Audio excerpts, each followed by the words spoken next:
Hello and welcome to another teaching by 119 Ministries. Our ministry teaches that the whole Bible is true and applicable for our lives today.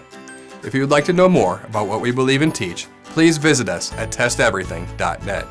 We hope that you enjoy studying and testing the following teaching.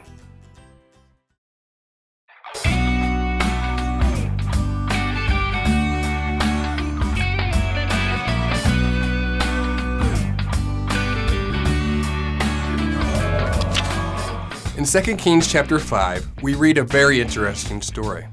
There are some obvious messages related to our faith in this particular story. However, in this teaching, we're going to focus on what is more hidden. To properly reveal this, some of our other teachings are highly recommended as a primer.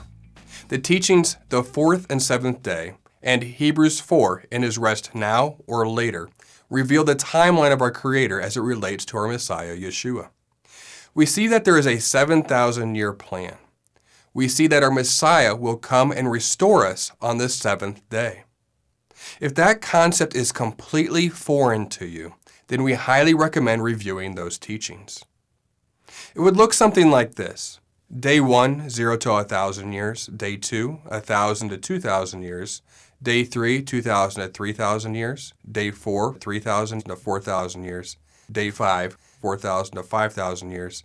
Day 6, 5,000 to 6,000 years. And finally, day 7, 6,000 to 7,000 years.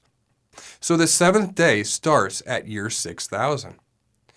Two other teachings we would recommend would be the lost sheep and what is the gospel. In those teachings, we show how it is Yah's plan to restore all of Israel.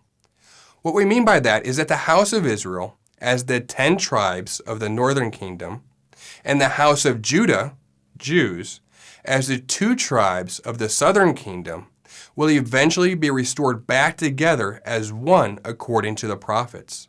This will occur at our Messiah's return on the seventh day, accompanied by a resurrection. If any of that is also foreign to you, we recommend either one or both of those teachings as well in order to fully appreciate what is hidden in 2 Kings chapter 5. While we recommend those teachings for the full context and detail necessary to fully appreciate the hidden understanding found in 2 Kings 5, we realize that showing you some scripture is beneficial. If nothing else, for the purpose of this teaching, please know this. The house of Israel consists of 10 tribes. They were divorced by Yah and considered unclean. The house of Judah exists as 2 tribes. They were not divorced by Yah, but did not return with her whole heart. In Jeremiah chapter 3, verse 8, we find that the house of Israel left and did not return. They were consequently divorced by Yahweh. Judah stayed, but not with her whole heart. Jeremiah chapter 3, verse 8 and verse 10. She saw for all the adulteries of that faithless one, Israel, I have sent her away with a decree of divorce. Yet her treacherous sister Judah did not fear, but she too went and played the whore. Yet for all this, her treacherous sister Judah did not return to me with her whole heart, but in pretense, declares Yahweh. So the house of Israel, or 10 tribes, were divorced. Judah stayed, but she was treacherous, or deceitful. For the remainder of this teaching, remember that Judah was associated with treachery and deceit, staying with Yahweh in pretense. That will be important later. The 10 tribes of the house of Israel are viewed by Yah as being unclean. Ezekiel 36:17. Son of man, when the house of Israel lived in their own land, they defiled it by their ways and their deeds. Their ways before me were like the uncleanness of a woman in her menstrual impurity. In the same chapter, we learn that the 10 tribes of the house of Israel will once again be made clean. Ezekiel 36. Therefore say to the house of Israel, the 10 tribes, the northern kingdom, thus says Yahweh God, it is not for your sake, O house of Israel, that I am about to act, but for the sake of my holy name, which you have profaned among the nations to which you came. And I will vindicate the holiness of my great name, which has been profaned among the nations, and which you have profaned among them. And the nations will know that I am Yahweh, declares Yahweh God, when through you I will vindicate my holiness before their eyes. I will take you from the nations and gather you from all the countries and bring you into your own land. I will sprinkle clean water on you, and you shall be clean from all of your uncleanliness, and from all your idols I will cleanse you. And I will give you a new heart, and a new spirit I will put within you. And I will remove the heart of stone from your flesh, and give you a heart of flesh. And I will put my spirit within you, and cause you to walk in my statutes, and be careful to obey my rules. You shall dwell in the land I gave to your fathers, and you shall be my people, and I will be your God. And I will deliver you from all your uncleanliness. And I will summon the grain, and make it abundant, and lay no famine upon you. And I will make the fruit of the tree and the increase of the field abundant, that you may never again suffer the disgrace of famine among the nations. Then you will remember your evil ways, and your deeds that were not good, and you will loathe yourself for your iniquities and your abominations. It is not for your sake I will act, declares Yahweh God. Let that be known to you. Be ashamed and confounded for your ways, O house of Israel. The next chapter goes from the house of Israel being made clean to the restoration of the house of Judah, the 2 tribes of the southern kingdom, and the house of Israel, the 10 tribes of the northern kingdom. Here, the 2 divided nations become one. Ezekiel 37. The hand of Yahweh was upon me, and he brought me out in the spirit of Yahweh, and set me down in the middle of the valley. It was full of bones. And he led me around among them, and behold, there were very many on the surface of the valley, and behold, they were very dry. And he said to me, Son of man, can these bones live?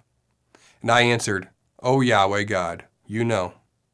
Then he said to me, Prophesy over these bones, and say to them, O dry bones, hear the word of Yahweh. Thus says Yahweh God to these bones, Behold, I will cause breath to enter you, and you shall live.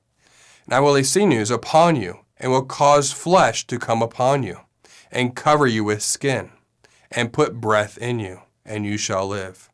And you shall know that I am Yahweh. So I prophesied as I was commanded, and I prophesied. There was a sound, and behold, a rattling, and the bones came together, bone to its bone. And I looked, and behold, there were sinews upon them, and flesh had come upon them, and skin had covered them, but there was no breath in them. Then he said to me, Prophesy to the breath, prophesy, son of man, and say to the breath, Thus says Yahweh God, Come from the 4 winds, O breath, and breathe on these slain, that they may live. So I prophesied as he commanded me, and the breath came into them, and they lived and stood on their feet, an exceedingly great army. Then he said to me, Son of man, these bones are the whole house of Israel. Behold, they say, Our bones are dried up, and our hope is lost. We are indeed cut off. Therefore prophesy and say to them, Thus says Yahweh God, Behold, I will open your graves, and raise you from your graves, O my people. And I will bring you into the land of Israel. And you shall know that I am Yahweh, when I open your graves, and raise you from your graves, O my people. And I will put my spirit within you, and you shall live. And I will place you in your own land.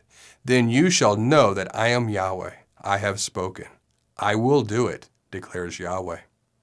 The word of Yahweh came to me, Son of man, take a stick, or a tree, and write on it, for Judah and the people of Israel associated with him.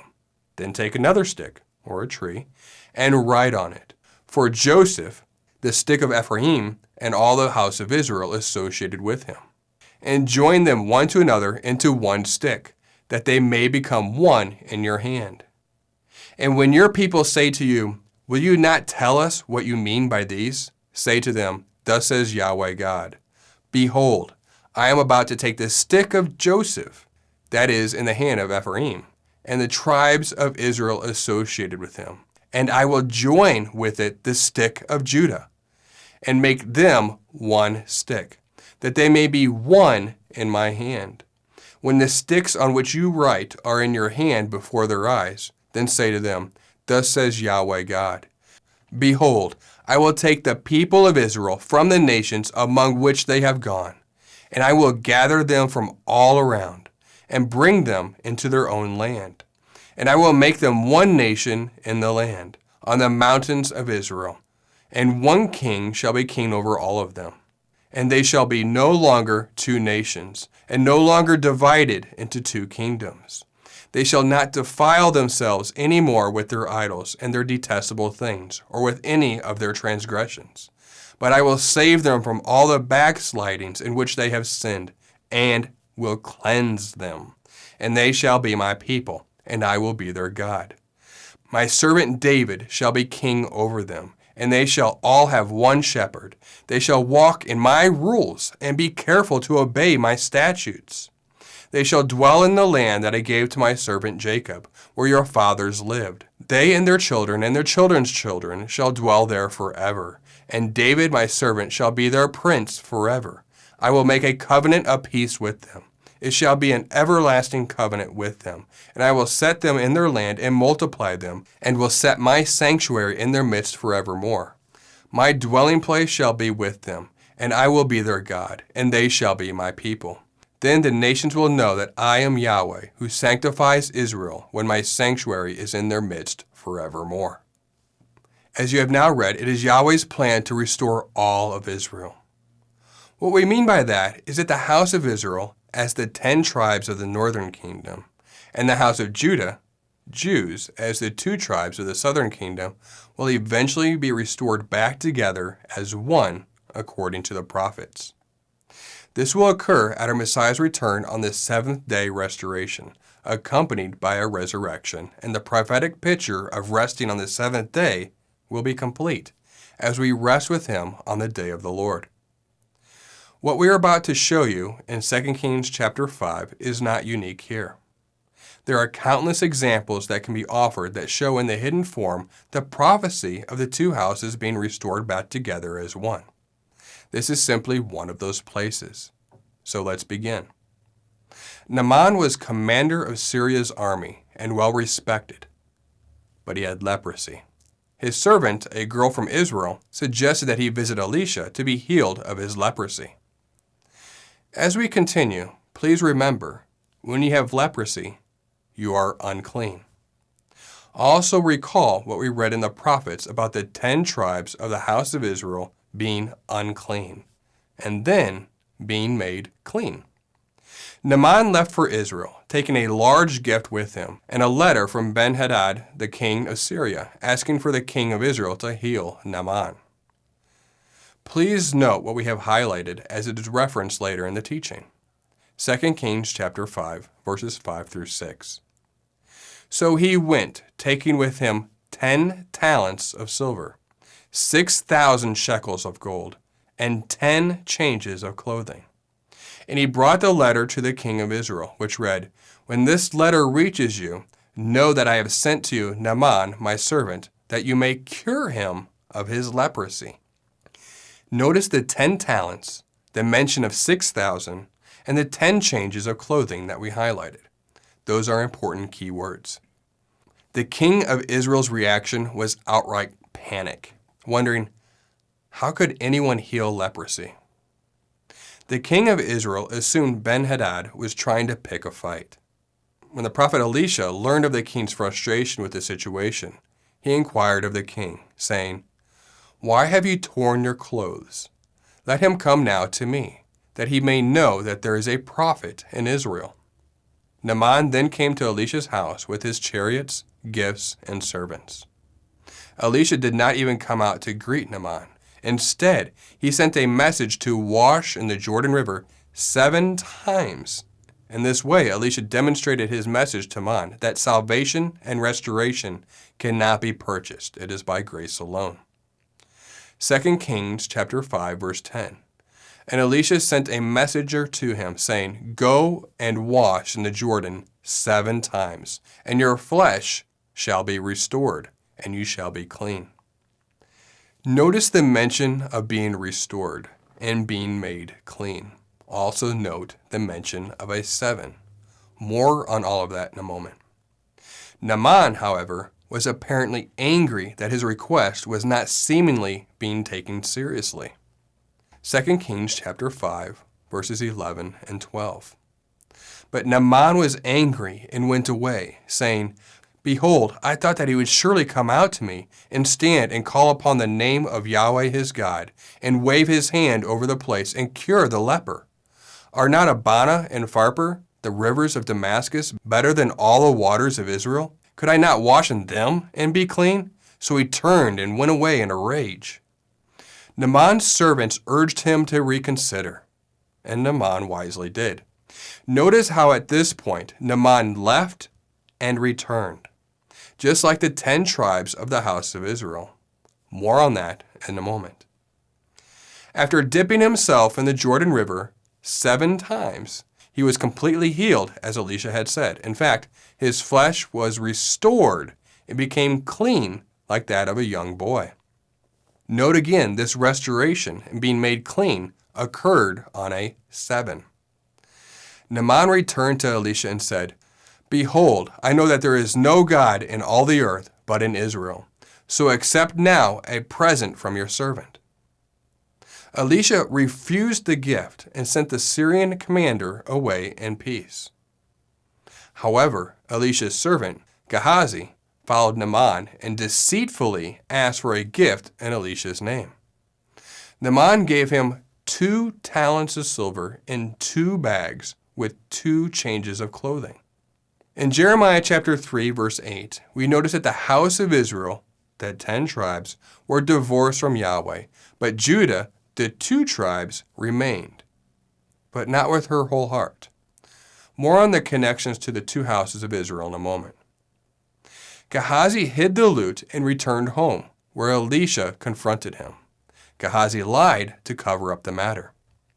Yahweh had given Elisha insight, and the prophet told Gehazi, Therefore the leprosy of Naaman shall cling to you and your descendants forever. Gehazi immediately contracted leprosy. So to understand this, to start, we need to examine some of the numbers presented to us in the chapter. 10 talents of silver in verse 5, the 2 talents of silver, the 2 bags in verse 23, the 10 changes of clothing in verse 5, the 2 changes of clothes in verse 23, 2 young men, verse 22, the 6,000 of gold in verse 5, and the 7 times of dipping the mikvah, or baptism, in the river, verse 10. As you look at this list on the screen, some of you watching this teaching already see the connection just by seeing the numbers. Let's review the numbers, what they metaphorically mean. The 10 talents of silver is a reference to the 10 tribes of the house of Israel, the northern kingdom. The 2 talents of silver is a reference to the 2 tribes of the house of Judah, Jews, the southern kingdom. The 10 and 2 changes of clothes represents the resurrection, being permanently changed in clean clothes, the Word of God. Revelation 22:14. Blessed are those who wash their robes, that they may have a right to the tree of life. Revelation 3:18. And white garments, that you may clothe yourself, and that the shame of your nakedness may not be revealed. Revelation 3:5. He who overcomes shall be clothed in white garments. The 2 young men refer to the 2 sticks of the house of Judah and the house of Israel being brought back together. The 6,000 gold stands for the timing of the year 6,000, which is the 7th day. Being dipped in the river 7 times metaphorically represents when we will be made clean on this 7th day, through the resurrection. Despite leaving and returning, Naaman was still made clean. This is just as the 10 tribes of Israel who left and will return, being made clean. The 2 talents of silver and 2 changes of clothing, representing the house of Judah and the resurrection of Judah, was not without deceit and uncleanliness. This is just as Jeremiah 3:8 stated about the house of Judah. Jeremiah 3:8. She saw that for all the adulteries of that faithless one Israel, I had sent her away with a decree of divorce. Yet her treacherous sister Judah did not fear, but she too went and played the whore. Fortunately, Elisha saw it. The 2 changes of clothing and the 2 talents of silver staying with Elisha, and the uncleanliness of Naaman leaving, just as the uncleanliness will leave from the house of Judah. By the way, in all of this, in Hebrew, Elisha means God. El is my salvation. How appropriate is that?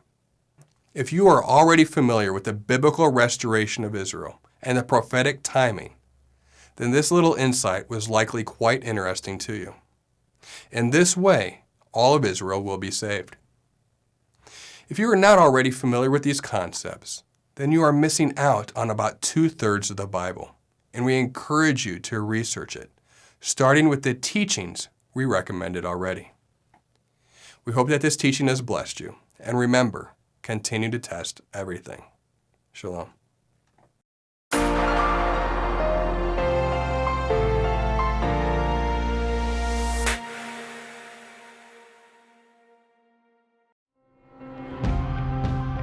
It is because of you, our generous supporters, who make it possible to offer these high-quality teachings completely free of charge. If you feel led to support 119 Ministries so that we can continue this effort, please visit testeverything.net and click on the Support 119 tab. Learn how you can partner with us to take the whole Word of God to the nations.